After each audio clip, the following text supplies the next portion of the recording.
소장을 제출해야지 항상 분쟁이 있으면 소송을 제기해서 분쟁을 해결받는다라고 했을 때 분쟁의 해결을 위해서 그 분쟁의 해결은 당사자 간의 권리 의무를 확정하는 작업이죠. 그러니까 민사소송의 목적이 나중에 보면 일반적인 교과서에서는 민사소송의 목적은 무엇인가가 처음 챕터에 나오는데 지금 갖고 있는 책에는 나중에 마지막에 빼버렸는데 이게 서론적인 수상적인 어떤 민사소송의 목적이 뭘까 이런 게 나와. 그러면 권리를 보호하기 위한 사건을 보호한다. 이런 게 목적이다. 뭐 이런 입장도 있고 분쟁의 해결이 민사소송의 목적이다. 뭐 이런 이야기 등이 나오는 그런 챕터가 원래 있어요. 그런 챕터인데요. 일단 분쟁을 해결하기 위해서 법원에 소를 제기한다. 소장이라는 서면을 제출한다. 이렇게 시작하는 것입니다. 248조에 이렇게 되어 있죠. 그 다음에 249조에 보면 이 소장에는 당사자와 만약에 당사자가 소송 무능력자라면 법정 대리인 그 다음에 이 주체 다음에 객체로서 청구의 취지와 청구의 원인의 기재가 반드시 필요하다. 필수적 기재사항으로서 규정되어 이 소장을 제출하면 재판장이 저번 때 재판장 그 개념 설명에서 합의부라는 개념도 있고 단독재판부라는 개념도 있다.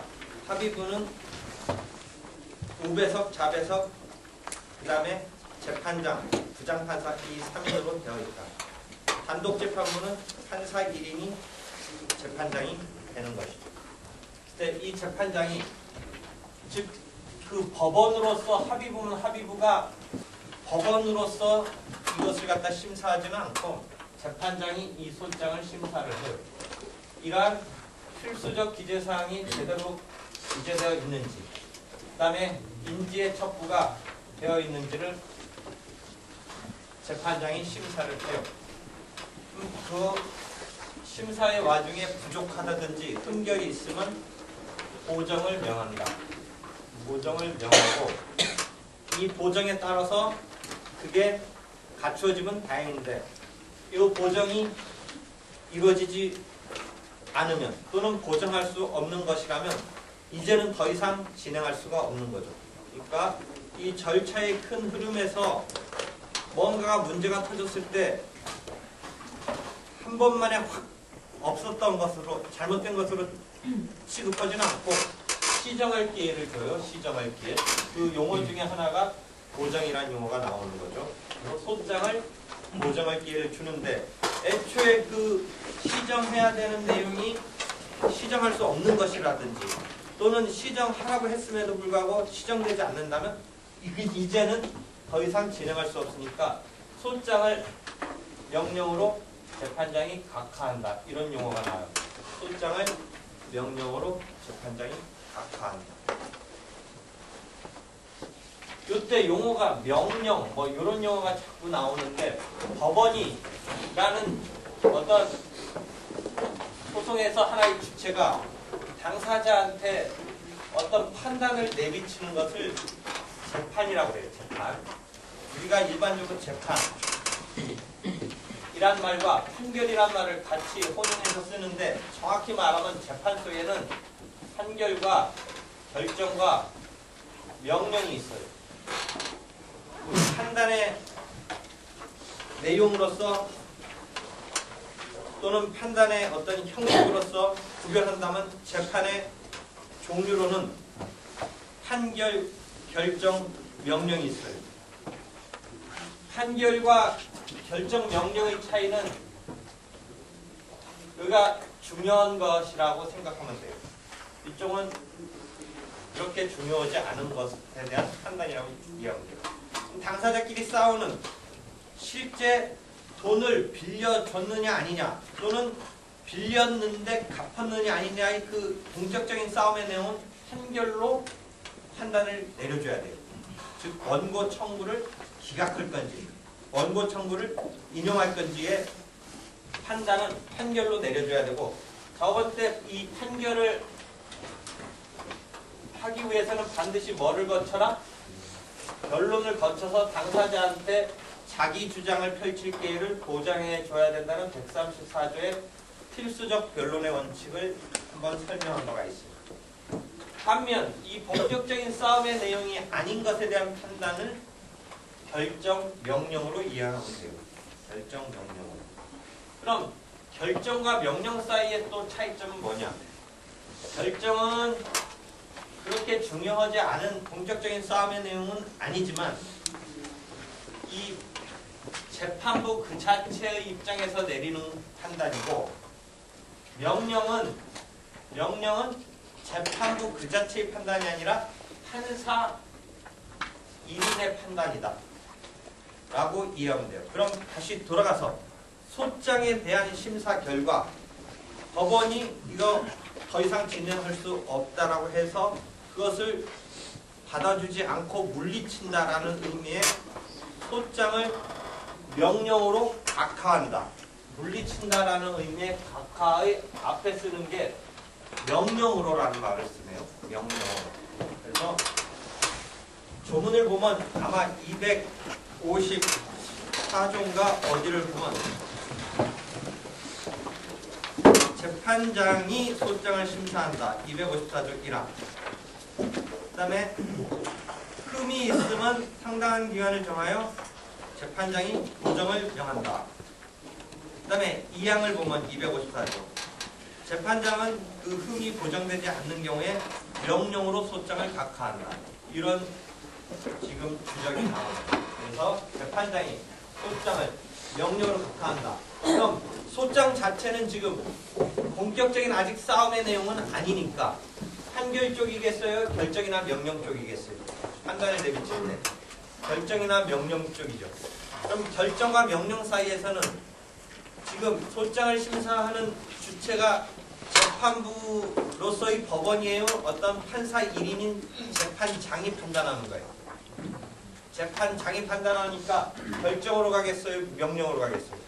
명령으로 가죠. 그러니까 그 판단을 내비치는 그 재판의 종류에 있어서 소장을 명령으로 각하한다는 말을 분석하면 재판장이 주체이고 본격적인 권리 의무의 싸움 내용을 판단해 주는 건 아직 아니니까 명령이냐 결정이냐에서 명령으로 가면 되는 거죠.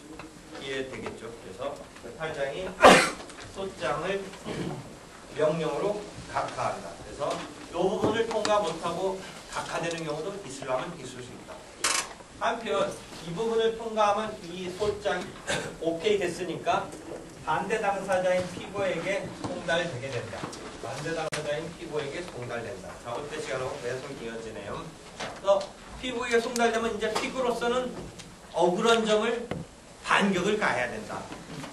이 소송 시스템은 상대방이 나한테 말도 안 되는 소리를 공격해와도 반격을 해줘야 된다.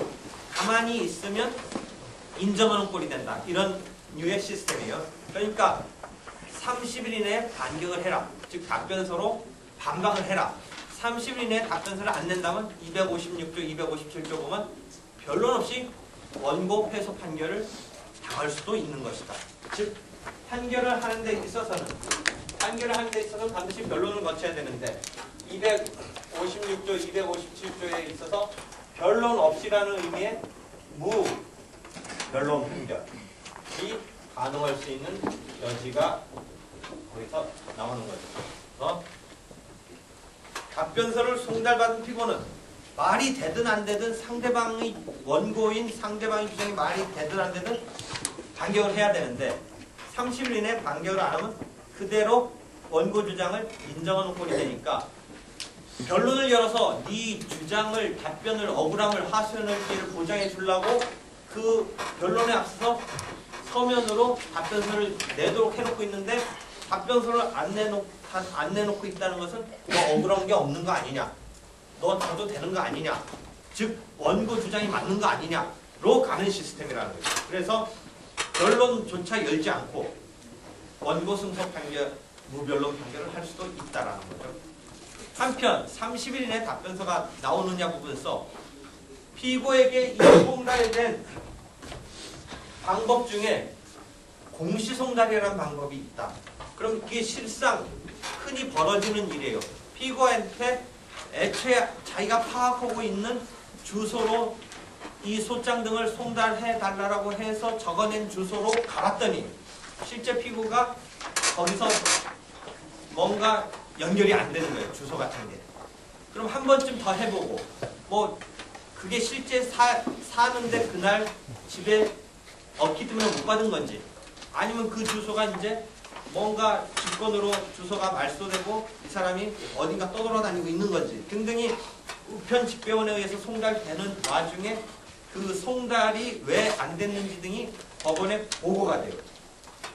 그럼 원고 입장에서는 한두 번 더 시정해서 주소를 찾아서 더 한 번 보내달라고 하는 끝에 도저히 어디서부터 끊겨서 안 된다면 그 마지막 자기가 파악한 주소에 주민등록이 말소됐다든지 또는 그 자기가 파악하고 있는 주소에 통반장을 찾아가서 요새 통반장이 뭐 사람들 누가 와서 살고 하는지 다 파악하는지는 모르겠지만 뭐 어떤 서로 파악되고 있는 통반장으로서의 그 상황이라는 전자에 통반장한테 이 사람이 실제 여기에 살고 있지 않다, 이 주소에 살고 있지 않다는 확인서 등을 첨부해서 법원에 공시송달을 신청을 해요. 그럼 법원이 그게 맞는 어떤 상황적으로 이해가 된다라고 한다면 공시송달을 하도록 허가를 해줘요.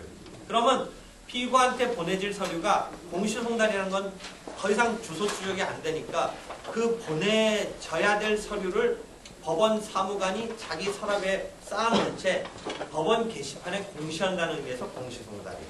그래서 이렇게 게시하면 2주일이 흐르면 송달된 것처럼 보고 그 다음번부터의 송달은 2주일까지 기다리지 않고 이제 송달된 것으로 보는 거예요.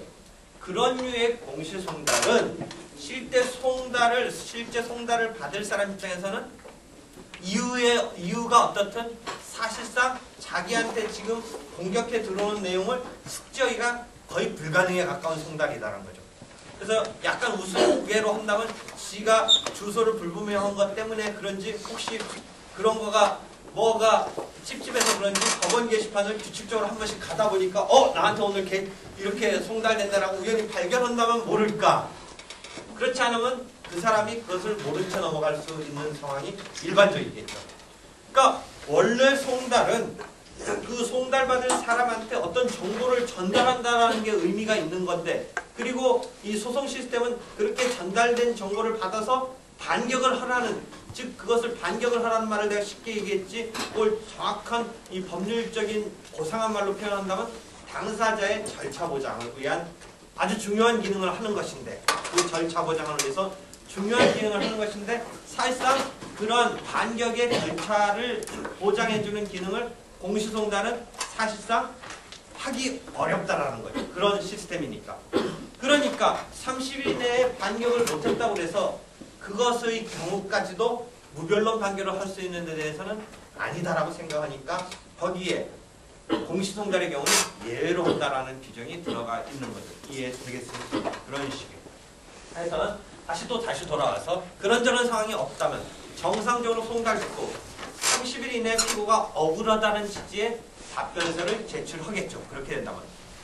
그래서 답변의 내용은 소장에 맞춰서 원고의 소장에 보면 문제를 보면 원고의 소장에 보면 여기 원고 피고 나오는 다음에 청구 취지가 있고 그 청구 취지를 뒷받침하는 청구 원인이 있어요. 이게 소장이잖아요. 그러면 답변서도 똑같이 이제 답변서는 사건 번호도 이제 소장 이후에 나왔을 테니까 사건 번호 쓰고 여기에 답변 취지라는 게 여기에 대칭돼서 쭉 있어요. 그다음에 청구 원인에 대칭돼서 답변 원인이라는 게 있어요.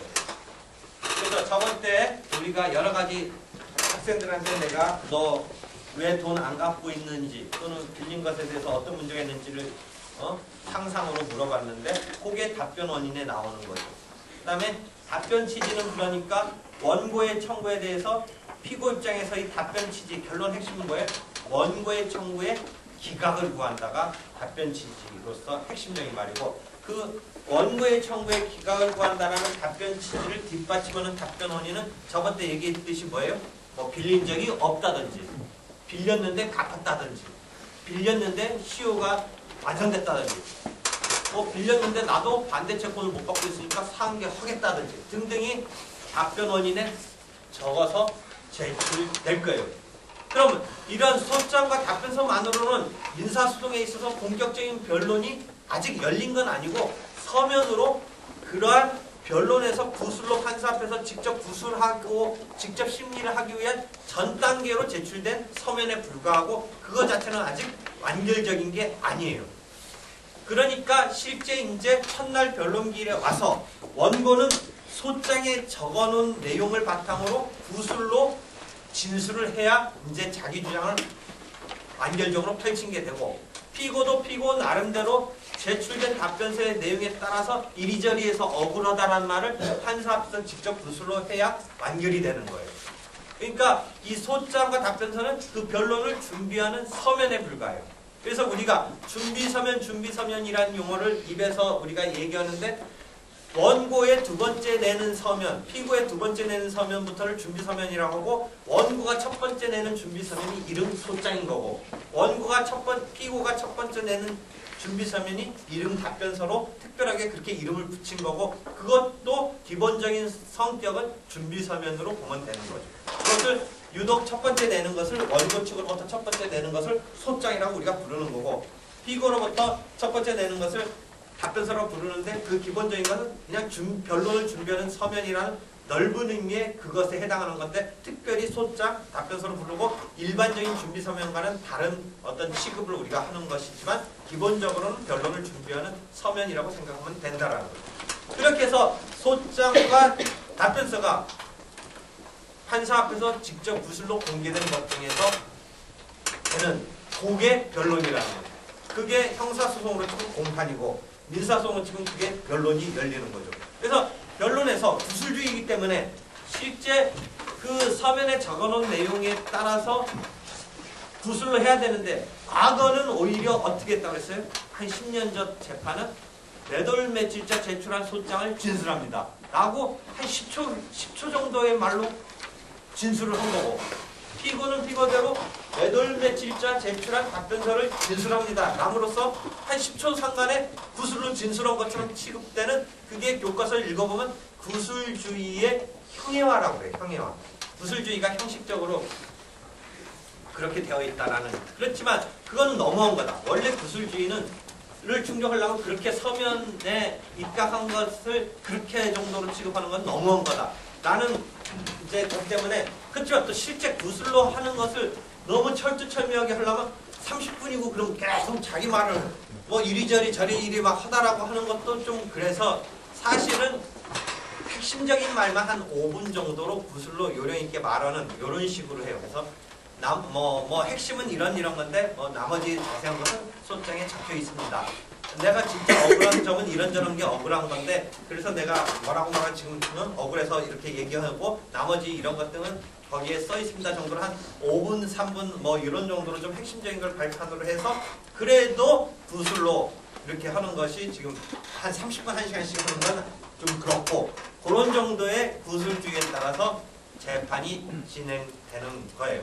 그래서 그렇게 변론이 열리는 것이 처음부터 소장 답변서가 제출된 다음에 곧바로 변론에 가서 어느 정도 당사자의 싸움에 인각이 드러나서 이렇게 하면 좋은데, 막 사건이 지리부진하거나 복잡하거나 애매하거나 뭐 정확히 지금 뭐 때문에 이렇게 된 거가 엉겨붙은 이런 경우는 경우에 따라서 변론을 준비하는 절차를 열어서 쟁점을 정리할 필요가 있다고 생각한다면, 재판장이 이 사건은 답변서를 받아보니까 이게 그냥 변론에 가서 직접 그렇게 처리하는 것보다는 미리 사전에 뭔가 정리 정돈을 하고 변론을 가는 게 좋겠다라고 판단을 하면, 변론에 앞서서 변론 준비 절차라는 데 회부에서 여기서 변론 준비 절차에서 쟁점을 정리하는 이런 과정을 거치도록 하고 있어요. 이게 2008년 이전법과, 즉 2002년에 여러분이 지금 민사소송법이라고 하는 거는 2002년에 대대적으로 개정이 한 번 있었어요. 그래서 지금 기본적으로 2002년 개정된 민사소송법의 틀에서 하는데 그 2002년도에 개정된 것의 주 내용이 지금 변론 준비 절차로 무게중심을 확 보내놓고 대부분의 모든 사건은 가급적 변론 준비 절차를 거쳐라라고 2002년도 민사법이 갔다가 다시 2008년도에 다시 원점으로 그 부분에 관해서는 원점으로 왔어요. 지금처럼. 즉 변론이라는 게 민사법의 핵심이다. 변론 준비 절차로 무게중심을 보냈던 것을 다시 원위치시키고 변론 준비 절차는 필요에 따라서 적절하게 이용하라라는 식으로 다시 원위치를 시켰어요. 그럼 2002년과 2008년 사이에는 사건이 접수되면 오히려 변론 준비 절차로 해부해서 가는 것을 원칙으로 두었던 그 시점이 2002년부터 2008년 말까지 2009년까지는. 근데 다시 지금 와서는 원칙은 변론이다. 원칙은 변론이고 필요에 따라서 쟁점을 정리하기 위해서 변론 준비 절차로 갈 수 있도록 하는 그런 시스템이 2009년부터의 다시 시스템으로 지금 원위치가 됐고 그 부분에 대해서 비판하는 학자들도 있고 뭐 그런 과정은 지금 그 바뀌는 와중에 있었어요. 하여튼 다시 돌아와서 이렇게 필요에 따라서 쟁점을 정리하기 위해서 변론 준비 절차를 열게 되는데 변론 준비 절차는 변론을 준비하는 절차이고 서면으로 서로 공방을 펼치는 것 정도로 쟁점을 정리하는 경우도 있고 변론 준비 절차 속에서 당사자를 불러서 기일을 여는 경우도 있고 그것을 변론 기일이 아니라 변론 준비 기일이라고 해요. 그래서 변론 준비 절차 속에서는 서면을 교환하는 방식 그다음에 기일을 여는 방식 두 가지가 있고 또는 두 가지 혼용되기도 하고 하면서 쟁점을 정리해요. 그렇게 해서 쟁점이 정리돼서 격가지를 다 자르고 변론으로 오는 경우가 있는 상황도 예외적으로 허용되고 있어요. 그래서 변론에서는 이제 모아진 쟁점하고 한판 붙는 거예요. 그래서 쟁점은 뭐였다? 라고 했을 때 빌려줬는데 갚았느냐가 쟁점이 된 거예요. 처음에는 막 약간 이렇게 실체가 잘 안 잡혔는데 결과적으로 싸움의 내용은 예컨대 갚았느냐 뭐 이것으로 거둬진다면 갚은 것에 대해서 증인을 신청해서 증인신문을 한다든지 뭐 이런 거예요. 그 다음에 매매가 체결됐는데 뭐 그래가지고 뭐 매매해가지고 서로 이행을 안 하고 막 싸움이 났는데 결과적으로 이게 계약이 매매가 이루어졌느냐의 싸움의 핵심은 결국 싸움 보니까 대리인이라고 칭하는 자가 정당한 대리권을 수여받아서 계약을 체결한 건지 아니면 무권 대리인에 불과한 건지 이게 싸움의 핵심이고 또 무권 대리인에 불과한 거라면 그러한 사고를 일으킨 뭐가 있기 때문에 표현 대리 정도의 책임을 지우면서 본인한테 책임을 귀속시킬 수 있는 거 아닌지 이런 게 싸움의 내용으로 핵심으로 이제 정리가 됐다면 결국 대리권을 줬는지 또는 대리권이 없었다면 정당한 신뢰가 있어서 표현 대리를 성립을 인정할 수 있는지를 증인을 신청해서 신문을 한다든지 그런 싸움의 어떤 쟁점이 모두어지면 그것에 따른 증인신문 등을 하는 즉 변론은 증인신문을 하는 집중적으로 증거조사를 하는 집중증거조사기일로 쓰이는 이런 틀이 변론 준비 절차는 쟁점 정리를 하고 변론에서는 이 쟁점 정리된 것을 갖고 집중적으로 증거조사를 하는 이런 시스템으로 사건이 진행될 수도 있어요. 복잡한 경우 등이 즉 변론 준비 절차를 열 필요성이 있다고 판단됐을 때는 그렇지 않은 일반적인 경우는 변론에 와서 당사자가 주장을 펼치고 그 주장을 펼친 것에 기반을 두고 그 기일 또는 그 다음 기일에 증거조사를 하는 거예요. 그렇게 해서 변론 기일이 실제 하루 만에 변론이 종결되는 경우는 오히려 이상적이긴 하지만 드물고 두 차례, 세 차례의 변론 기일이 속행이 돼요. 변론은 일체성을 가져요. 변론이 종결시까지 두 차례, 세 차례, 경우에 따르면 7차례, 8차례 열려도 전체적으로 하나의 일체성이에요. 그런데 변론이 그 당일에 마무리되지 못하고 속행이 되면 그게 그 다음날 열리느냐? 그렇지는 않아요. 내가 여기 와서 수업을 월수로 지금 하는데 실제 법정으로 이것을 비유해서 말한다면 화요일날 수업 있는 경우처럼 화요일날 재판 있는 어떤 재판부가 있고 즉 이 법정이 뭐 101호 법정이라고 치면 이 101호 법정을 이용하는 재판부가 화요일 날 이걸 이용하는 거예요. 그럼 내일 모레 또 수요일 날 예를 들어 뭐 오늘이 화요일이라면 내일 수요일 날은 요 법정을 이용하는 사람은 법정을 이용하는 수업이 있듯이 이 교실을 이용하는 수업이 있듯이 이 법정을 어떤 재판부가 이용하는 거예요. 목요일은 또 어떤 재판부가 이 법정을 이용하는 거예요. 그래서 법정이 뭐 우리 강의실 소자 강의실 있고 큰 강의실 있듯이 법정이 중자, 소자, 배자 이렇게 겹쳐져 있어요. 그래서 그 법정을 특별한 요일에 특정한 재판부가 이용해서 재판을 진행하는, 즉 공개된 법정에서의 변론을 진행하는, 요게 그날 마무리 못 되면 그 주에 하는 게 아니라 한 턴 넘어가 버려요.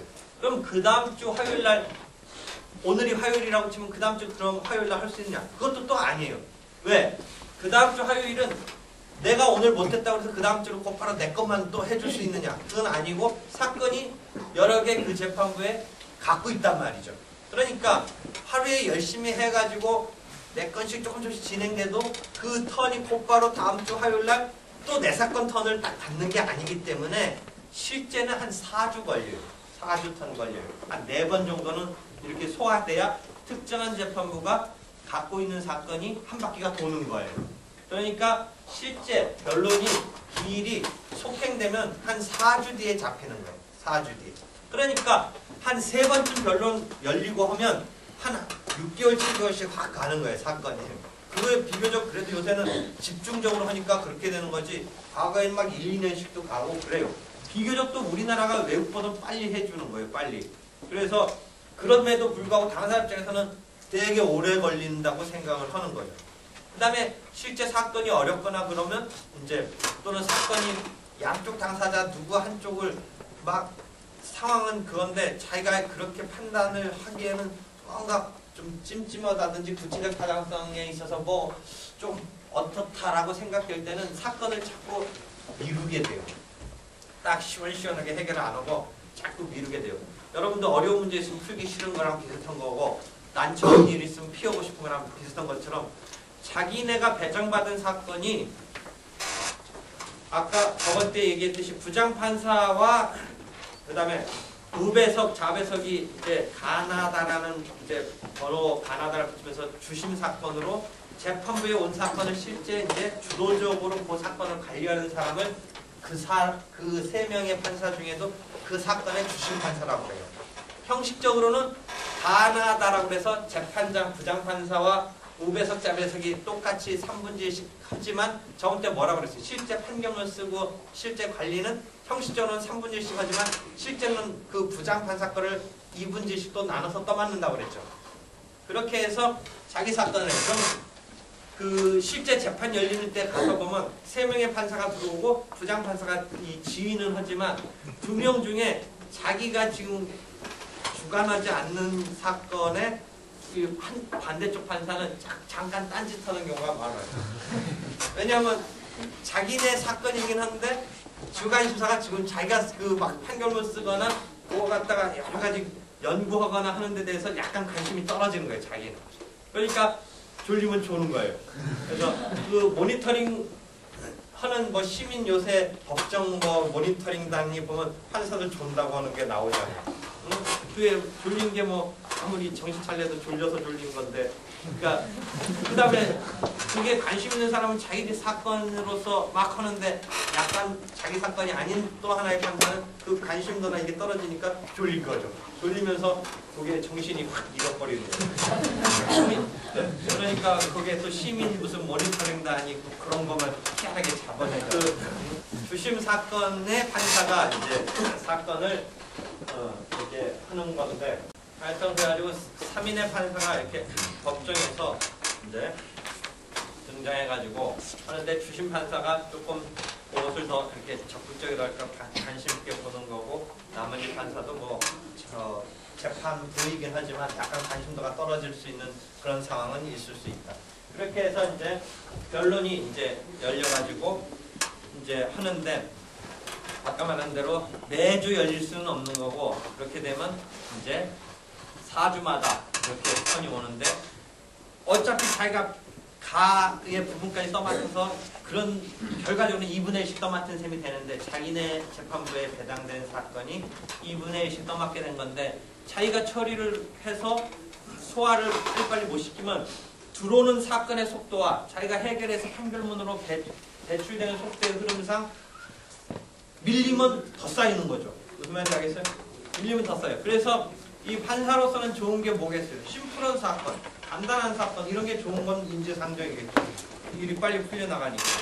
근데 또 왜 너무 빨리 하면 또 위에서 시키는 사람 뭐야? 너 일 잘한다고 더 줄지도 모르니까 그런 거 안 되겠지만 적어도 밀리지는 말아야 되고 그 밀리느냐 아니냐 이런 게 다 인사고과에 반영이 돼요. 판사들은. 그러니까 적정한 그걸 유지를 해야 돼요. 그러니까 사건이 똑같이 우연하게 랜덤하게 배정되는데 우연히 자기는 막 복잡한 사건이 많이 온다. 뭐 우연하게 배정되는 건데 하여튼 약간의 그 차이는 사건의 속성은 있을 수 있지만 우연히 좀 쉬운 사건이 조금 더 확률적으로 많이 오면 좋은 거죠. 그건 뭐 인위적인 건 아니지만 그러니까 자백되는 사건 이런 게 좋은 거예요. 아까 피고가 안 온다든지 뭐 이런 거는 얼마나 심플해요. 그냥 딱 또 2월쯤 됐는데 인사이동 갚버리는 거예요. 그럼 3월 달에 이제 딱 왔는데 새로운 판사가 왔는데 판사 한 명만 바뀌어도 그 재판부는 다 바뀌는 거예요. 3명이 다 바뀐 게 아니죠. 그럼 한 명이 바뀌었는데도 바뀐 거야. 그러면 이제 다시 제로부터 시작해야 돼. 왜? 직접주의라는 건 뭐예요? 직접주의. 판사 한 명이 바뀌었어도 여태까지 진행한 것은 나머지 2명 판사는 남아있어도 그 1명의 새로운 판사 때문에 직접 그 앞에 변론을 한 거는 직접 한 게 아닌 거죠. 무슨 말인지 알겠어요? 물론 이제 그것을 변론을 갱신한다라는 게 있어요. 변론을 갱신. 변론을 갱신하는 작업이 있는데 그런 변론을 갱신하는 작업에 의해서 처리되는 그것이 좀 나중에 말은 해주지만 하여튼 새로 시작한다는 그런 느낌이에요. 그러니까 새로 시작했을 때는 그 승기 잡았던 게 그대로 새로운 판사들의 입장에 전달된다는 보장이 없는 거예요. 그 다음에 3월달에 들어온 판사 입장에서는 또 뭐라고 하냐면 나 왔는데 아직 이 사건 파악 못했다라고 하면서 3월 첫날도 실제 진행도 못해요. 3월에 어떤. 그러니까 처음부터 다시 시작하는 셈이 되는 시기인데 그것조차도 또 한 번은 그냥 넘어가 버려요. 한 번은. 그래서 4월쯤 언제쯤 이제 갔는데 이제 그때부터 제로 베이스에서 시작하는 이런 꼴이 되는 거예요. 물론 변론을 갱신한다는 거라서 앞에 진행했던 것을 살리는 작업은 있는데 하여튼 그런 식으로 또 과도기적인 시점에는 갑자기 한 3, 4개월이 확 날아가 버려요. 3, 4개월이. 그러면 이 사건이 그냥 매듭을 못 치고 3, 4개월이 확 날아가면 그냥 4, 5개월이 그게 공전이 된 셈이죠. 그렇게 해서 사건이 이제 가는 건데 비교적 그래도 빨리 해주는 거예요. 빨리. 그래서 3명의 판사 중에 부장판사가 여러 가지 부장판사는 이 경륜이 있고 법조경륜이 10몇 년이니까 그 주심판사보다 더 노련한 입장에서 주심판사가 생각하지 못한 점까지 반영해서 그렇게 생각하는 게 아니다라고 하지만 사실은 주심판사와 부장판사와 또 다른 배석판사가 있어서 3인의 합의체라는 게 뭐예요? 다수결로 한다든지 해야 되는 거죠. 부장판사의 어떤 경륜이나 더 법적인 그 실력에 의해서 주심판사보다 더 넓게 본다든지 못 본 면을 봤기 때문에 그과 실력에 의해서 부장판사가 그걸 하는 건데 실은 합의체니까 합의체라는 것은 부장판사가 전적으로 100을 가져가는 건 아니고 3분의 1의 의견으로 합의를 해야 되는데 아무래도 부장판사가 그것을 보스로서 상당한 비중으로 의견이 반영된다라는 거. 그렇기 때문에 고등법원도 제2심도 그 부장판사가 좌지우지되는 것에 그게 합의의 본질과 다르기 때문에 올해부터 고등법원 속에서의 합의체의 부장판사와 우배석, 자배석을 거의 동등한 경륜에 똑같이 3분의 1에 이런 입장으로 구성을 하기 시작했어요. 일부 재판부가. 그러니까 여태까지의 합의부는 이 부장판사의 재판장이 경륜이 확 차이가 나요.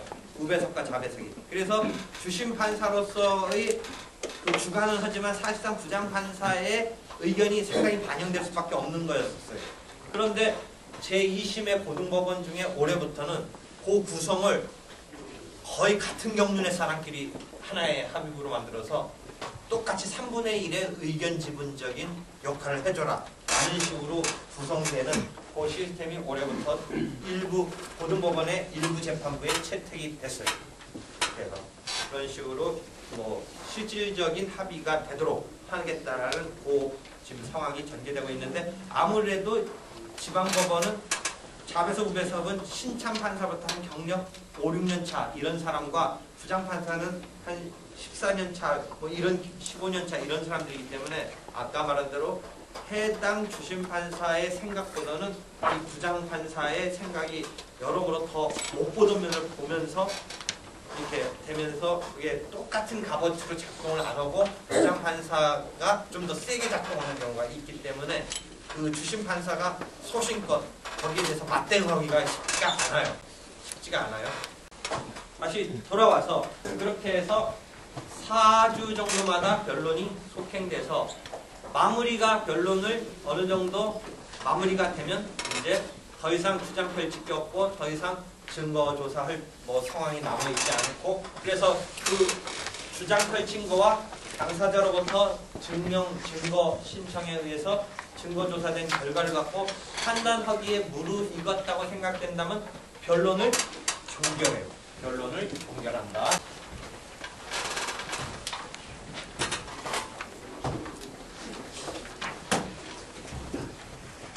이 변론을 종결하고 이제 며칠날 판결을 선고한다 라고 판결 선고기일이 잡히죠. 그래서 변론을 종결하고 판결 선고기일에 판결을 선고하려고 보는데 종결된 상황에 뭔가 더 따져볼 일등이 생겼을 때는 종결된 이 변론을 재개할 수 있다고 저번 때도 설명했죠. 142조 등에 보면 재개할 수 있다. 그럼 재개했다가 다시 종결하고 판결 선고가 되는 것이죠. 이렇게 해서 판결을 선고해서 1심 판결이 선고되면 그 판결이 이제 그 신급 1심을 마무리했다는 의미에서 종국 판결이라고 해요. 그럼 여러분 판결이 확정됐다라고 해서 확정 판결이라는 말을 쓰는데, 이때 구별할 것은 1심 판결이 아직 확정 판결일 때는 미지수예요.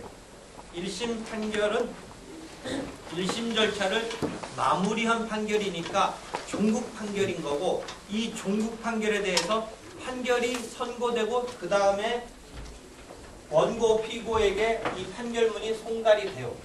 송달이 원고 피고한테 송달이 되는데, 이 송달 받은 날로부터 불만 있는 자는 2주일 이내에 항소를 할 수 있어요. 2주일 이내에 항소를 할 수 있어요. 형사사건에서는 선고기일에 그 피고인이 출석해서 선고 결과를 보기 때문에 선고기일을 기준으로 항소의 기산점이 되는데, 민사사건은 판결 선고기일에 당사자가 출석을 꼭 할 이런 상황으로 되어 있지는 않아요. 해야 한다라고 되어 있지는 않아요. 물론 승패가 궁금하니까 선고기일에 가겠죠.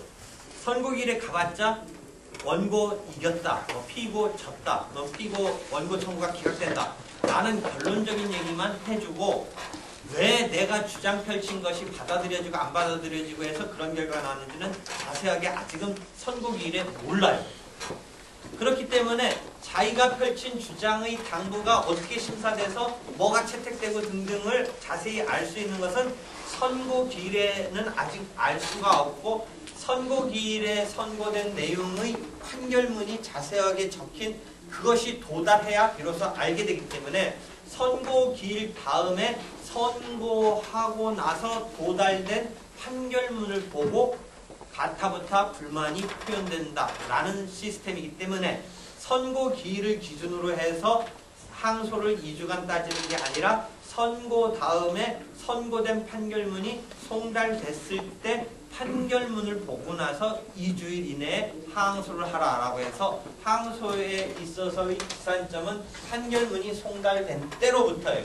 그렇게 해서 송달된 때로부터 2주일 이내에 불만 있는 사람은 항소를 하게 된다면 1심 종국 판결이 항소에 의해서 확정이 차단된다는 용어를 써요. 확정이 차단된다는 어감, 뉘앙스 알겠죠? 그러니까 종국 판결이 그대로 항소가 없거나 하면 확정이 되는 거지만 2주일 이내에 항소를 하게 되면 확정이 차단되는 거예요. 그러니까 확정이 차단된다면 그러니까 아직 확정 판결은 아닌 거예요. 그래서 1심 판결에 대해서 종국 판결이지만 아직은 확정된 건 아니다. 한편 1심 판결이 종국 판결이긴 한데 이긴 사람인 원고 입장에서 만약에 그게 원고 승소 판결일 때 돈 줘라라고 피고가 패소하고 원고가 이긴 금전적인 청구 등의 경우는 이 종국 판결에 원고 승소가 되는 내용 다음에 가집행할 수 있다는 말이 붙어요. 판결 중에. 위 1항의 내용은 즉 피고는 원고에게 금 7천만 원을 지급하라. 나는 원고 승소 판결에 대한 금전적인 청구 등에 있어서 즉 재산권적인 청구 등에 있어서 2항의 판결문에 보면 위 1항은 가집행할 수 있다 이런 말이 붙어요. 이때 가집행이란 말이 나오는데 다시 봅시다. 우리가 판결 절차는 분쟁을 해결해서 권리 의무를 확정하는 절차는 돈 받을 권리가 있는지 채권을 치면 물건을 치면 소유권이 있는지를 확정해 주는 거예요. 그 다음에 예를 들어 채권으로서 돈 받을 권리가 있다라는 것은 많이 판결문에 나오는 거고 실제 그 권리를 실현하는 절차는 또 다음 절차인 강제집행, 민사집행 절차가 마련되어 있어요. 그래서 판결 절차 다음에 집행 절차가 마련되어 있어요. 이 판결 절차는 권리 의무를 확정하는 것만이며 이 확정된 권리에 따라서 임의로 피고가 이행하지 않으면 이 확정된 권리를 실현하는 절차가 마련되어 있는데 그 실현하는 절차가 민사집행 절차인 거예요. 그래서 이 확정된 즉 당사자끼리 지금 권리를 확정하는 와중에 확정된 건 뭐예요? 돈 빌려갔으니까 갚아라. 빌린 적 없다. 아니면 빌렸지만 갚았는데 왜 또 달라고 하느냐의 싸움으로써 확정된 내용이 뭐예요? 갚아야 된다라고 확정이 된 거잖아요. 그 싸움의 내용에. 그런데 갚아야 된다라는 것에 따라서 피고가 그럼 이제 내가 좀 전까지는 내가 갚을 의무가 있는지 없는지에 내가 시시비비를 했지만 법원이 갚아야 된다고 확정해준 이상 갚겠다라면 이제 되는 건데 만약에 안 갚아주는 상태라면 강제로 실현시키는 단계의 절차로 들어갈 수밖에 없고 그때 피고의 재산에 대해서 강제집행을 하는 것인데 이 피고에 대해서 강제집행을 하기 위해서는 사적인 재산에 대해서 원고가 마음대로 가서 뺏어온다라는 느낌의 집행을 하기 위해서는 사적 재산이 보장되고 있는 우리 시스템에서는 뭔가 그럴 만한 강제로 사적 재산을 침해시키는 것에 대해서 그렇게 해도 된다는 뭔가가 필요한데 그 뭔가가 필요한 게 국가가 판결로 돈 갚아야 된다라고 피고는 채권자인 원고는 갚아야 된다라고 내려진 판결인데 이 판결이 계속 지금 싸움의 내용으로 결론이 나지 않고 있는 미확정 판결의 경우는 아직 그 권한이 될 수가 일단은 없는 거예요. 그러니까 1심 판결은 갚아야 된다고 하지만 피고가 아직 억울하다라고 항소를 하고 있는 이상은 아직 다툼이 확정된 게 아닌 것이죠. 1심의 판결은 종국 판결에 불과한 거지. 그때의 종국은 1심 판결을 마무리했다는 의미의 종국이지 이 싸움의 내용을 확정했다는 의미는 아니라는 거죠. 항소가 되면 이 싸움의 내용은 다시 제2라운드의 항소심에서 다툼이 벌어지기 때문에 1심의 종국 판결이 항소가 되면 2라운드가 펼쳐지는 와중에 확정된 것까지는 아니라는 거죠. 한편 강제집행으로 실현을 하기 위해서는 확정된 집행 권한이 있는 전제에서 남의 재산을 강제로 어떻게 한다라는 개념이 나오는 것이니까 확정되지 않은 이상은 아직 강제집행을 할 수 있는 권한이 될 수 있느냐 없느냐의 그 부분에서 나오는 용어가 집행권한이라는 용어가 나와요. 강제집행을 하기 위해서는 집행하기 위한 타이틀이 있어야 돼요. 권한이. 이 집행권한으로서 이 대표적인 건 뭐예요? 이 판결이 확정됐을 때 그게 집행권한이 되는 것인데 1심 판결이 만약에 항소가 되면 아직 확정 판결이 아니기 때문에 집행권한이 될 수 없어요. 그런데 다행히도 1심 종국 판결에 어떻게 붙어 있냐면 위 1항은 가집행할 수 있다라고 판결문 양식을 보면 2항에 그런 게 붙어 있어요. 그래서 아직 완벽한 의미의 집행은 아니지만 가라는 말을 붙여서 붙어있는 이유는 뭐예요? 확정돼야 집행할 수 있는데 1심은 아직 만약 항소가 된다면 아직 확정된 건 아니다 라는 것을 가정을 해서 다만 그렇더라도 1심 판결에서 이긴 원고가 집행을 하면 해도 된다라는 허가식의 내용이 2항에 가집행할 수 있다고 붙어 있어요. 원래 다시 돌아간다면 확정된 판결이 집행본원이 되는 것인데 1심 판결은 항소가 있게 되면 확정된 판결은 아직 아니다. 아님에도 불구하고 강제 집행할 수 있는 타이틀을 부여하기 위해서 가집행할 수 있다라고 붙여져 주고 있다. 그런데 왜 완벽한 의미의 집행은 아직 아닌 것이다. 왜? 완벽한 의미의 집행은 확정되어야 하는 것이니까 이 경우는 가라는 말을 붙여서 집행할 수 있다. 그럼 이 가집행은 모든 경우에 다 나오느냐? 그렇지는 않다. 재산권상에 관한 소에만 된다. 그럼 어떤 상황을 한번 상정해보면 이해되냐면 재산권적인 사건이 아닌 사건에 있어서 1심에서 이긴 사람이 집행을 임시로 했다가 승부가 항소심에서 뒤집혀지면 만약에 돈에 관한 것의 재산권에 관한 거는 예를 들어 7천만 원이면 7천만 원 받을 수 있다고 해서 집행했다가 항소심의 싸움의 과정에 치면 7천만 원 플러스 이자를 붙여서 돌려주면 되는 것인데 그래서 없었던 것으로 갈 수는 있지만 비재산권상에 관한 소는 없었던 것으로 집행을 하고 나서 없었던 것으로 가기가 쉽지 않아요. 상황적으로. 그렇잖아요. 승부가 뒤집혀지면 다시. 예컨대 이혼하라고 그래서 이혼해서 남남으로 살고 다 살고 있는데 갑자기 항소심에서 이혼하면 안 된다고 그러면 어떻게 되겠습니까? 용어를 나중에 보면 속심제라고 해요. 연속. 심리가 연속된다는 얘기. 그러니까 1심에서의 변론이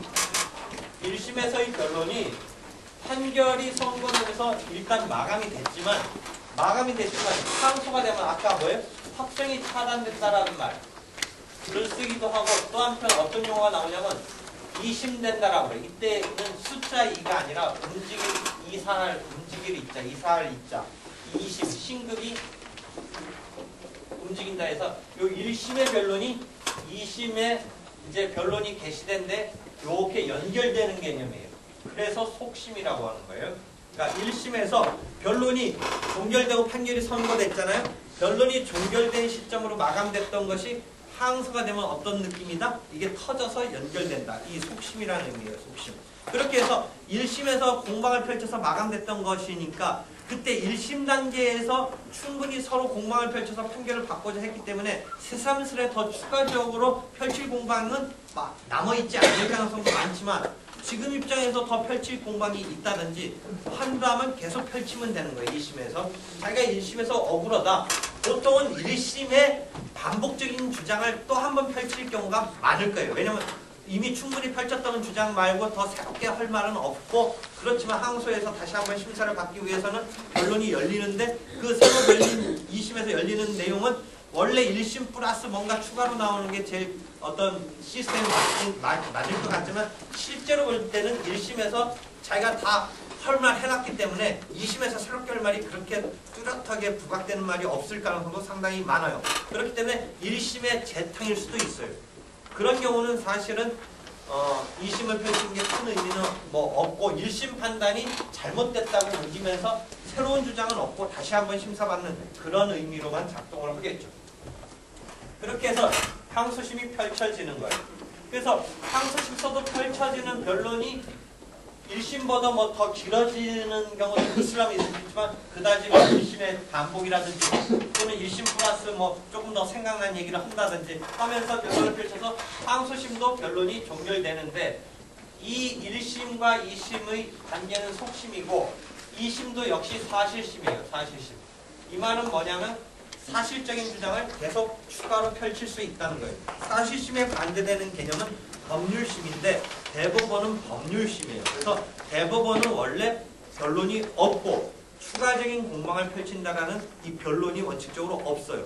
대법원은 사실에 대한 것을 완결한 것을 법률적으로 잘 해서 적용했는지만 다시 한번 심사를 받는 거고 1심과 2심은 사실심이라고 해요. 사실심이지만 실제는 법률적인 심사 플러스의 의미의 사실심이 펼쳐지고 그러니까 이 항소심의 변론 종결을 교과서 읽다 보면 사실심 변론 종결시라고 하는 말이 이제 나오는데 1심만으로 끝났을 때는 사실심 변론 종결시가 1심 변론 종결시가 사실심 변론 종결시가 되는 거고 이게 2심 항소심까지 열렸다면 항소심 변론 종결시가 사실심 변론 종결시가 되고 이때가 당사자가 사실을 주장을 펼치는 마감 시점이에요. 왜? 대법원에서는 더 이상 변론이라는 게 원칙적으로 없기 때문에. 그래서 사실심 변론 종결시가 당사자가 펼칠 수 있는 공방의 마지막에 사실적인 주장을 펼치는 것에서는 법률적인 것은 대법원에서 주장을 하는 것이지만 사실적인 것은 이 부분에서 마감이 되는 거예요. 그런데 실은 사실적인 것이 수반이 되면서 법률적인 주장을 펼치기 때문에 그게 딱 구별되는 건 아니에요. 그렇기 때문에 대법원의 법률심이라고 하지만 실제는 사실적인 것의 판단에 대한 불만을 교묘하게 법률적인 것과 결부시키면서 대법원에 상고를 해요. 그게 딱 구별되는 게 아니니까 법률적인 것을 판단을 받는데 사실적인 게 수반되면서 어떤 법률 해석을 잘못했다라고 이게 엉켜붙으니까 실제 대법원은 순수한 법률의 해석 적용만을 따져라 라고 하는 법률심이긴 하지만 사실적인 불만을 교묘하게 같이 찌트리면서 대법원에 한 번 더 판단을 받으려고 하는 거예요. 그래서 대법원의 사건이 폭주해서 업무가 막 감당할 수 없다고 해서 요즘에 국회에서 뭐예요? 그러면 니네가 업무 감당할 수 없으면 대법관 늘려주면 좋은 거 아니에요? 대법관 늘리려더니 또 그건 싫다. 그죠? 그러니까 뭐 그런 걸 상정해 본다면 가지병을 붙일 수 있는 것은 재산권상에 관한 소에만 붙이고 만약에 승부가 꼭 가지병을 뭐 헐려면 할 수 있다고 했다가 승부가 뒤집히면 이점수로 돌려주면 된다. 이런 개념을 상정한 거예요. 그러니까 가지병이 반드시 뭐 할 필요까지 있는 건 아닌데 하겠다면 해봐라 라고 붙여주는 거죠.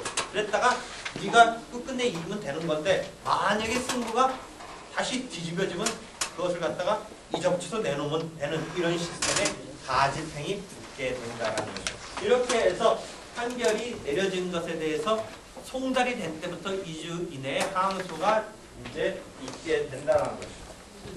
그렇게 해서 만약에 이제 항소가 되는 것에 대해서 보기로 하면 1심과 2심은 이렇게 해서 항소심 변론이 종결되면 역시 그 종결된 항소심 변론 종결실 기준으로 판결이 선고되고 그럼 판결이 선고되고 역시 판결이 송달되겠죠. 그 다음에 송달된 때로부터 2주 이내에 이제 상고를 하게 되겠죠. 그러니까 1심에 대한 판결에 대한 불복을 항소라고 하고 2심 판결에 대한 불복을 상고라고 하죠. 그 다음에 여러분이 항고라는 말도 어디서 들어봤는데 항고는 판결에 대한 불복이 아니라 결정이나 명령에 대한 불복을 항고라고 해요. 결정이나 명령은 대리 당사자가 아니라 아까 법원이 어떤 판단을 내비치니까 법원의 판단에 대해서 불복을 할 때를 항고라고 하고 항소, 상고는 대리 당사자 중에 법원의 판단이긴 하지만 실은 반대 당사자한테 유리했던 것에 대한 불만을 표현하는 거니까 좀 틀린 거죠. 짧은데 결정 명령은 반대 당사자라는 개념이 없고 법원의 판단에 대한 불만을 얘기한다는 개념으로 받아들이면 되고 항소, 상고는 법원의 판단이긴 하지만 판결이긴 하지만 실은 타깃은 반대 당사자한테 유리하게 가고 나한테 나쁜 것을 무너뜨리려는 거죠. 그걸 잘 이해해 보면 돼요. 그렇게 해서 2심 판결에 대해서 이제 상고를 할 수 있는 거죠. 이 상고심은 좀 아까 법률심이라고 했죠. 법률심. 더 이상 변론이 열리는 것은 원칙적으로 열리지 않는다. 그래서 법률적인 해석 적용 등에 대한 불만에 대한 판단을 하고 그때 이제 상고한 사람의 뭔가 불만이 양쪽이 다 불만이 있어서 상고할 수도 있고 어느 한쪽은 완전히 이겼고 어느 한쪽은 완전히 진 경우를 하면 완전히 진 사람만이 상고를 할 거고 둘 다 조금씩 졌다면 다 안 받아들여지고 일부는 받아주고 일부는 안 받아들여졌다면 둘 다 불복할 수 있는 거고 불복할 수도 있는 거죠. 하여튼 불복한 사람 기준으로 해서 상고심이 불만을 얘기한 것을 안 받아주면 그게 상고가 기각되는 거죠. 무슨 말인지 알겠어요? 불복한 상고한 사람의 말을 안 받아주면 상고가 기각되고 더 이상 이제 세 번의 단계를 다 써먹고 이 사건은 확정이 되고 끝나는 거예요. 상고가 기각되면. 한편 상고한 사람의 말이 억울하다라는 것이 타당성이 있으면 상고가 받아들여지는 것이고 상고가 인용된다는 말은 제2심, 원심, 그 상고의 대상이 됐던 원심, 제2심 판결이 잘못됐다, 잘됐다. 잘못됐다는 거죠. 상고가 인용된다는 얘기는 원심 판결이 잘못됐다라는 거죠. 그래서 원심 판결을 파기하고 다시 심리하라고 환송을 해야 하기 때문에 여러분이 민법 같은 책에서 파기, 환송, 파기, 환송 이런 입에벤 용어가 나오는 게 상고가 인용되는 것의 결과는 원심이 파기되고 다시 대법원서 직접 심리하는 게 아니고 그 법률적인 견해만 민해가 판단한 게 잘못됐다고 환송을 해서 내려보내요. 반면 1심과 2심의 관계는 파기 환송이라고 하지 않고 만약에 2심 법원서 봤을 때 1심의 속심인 2심 법원서 봤을 때 항소가 인용된다는 말은 1심 판결이 잘못됐다는 말인데 1심 판결을 그러니까 항소심에서는 취소하고 스스로 자판하는 게 원칙이에요. 스스로 자판을 해요. 1심과 2심은 속심이니까 2심 스스로 2심 상사실심 변론 종결 시의 기준으로 스스로 판단을 해주는 거예요. 자기네가. 그래서 2심의 경우는 자판이 원칙이죠.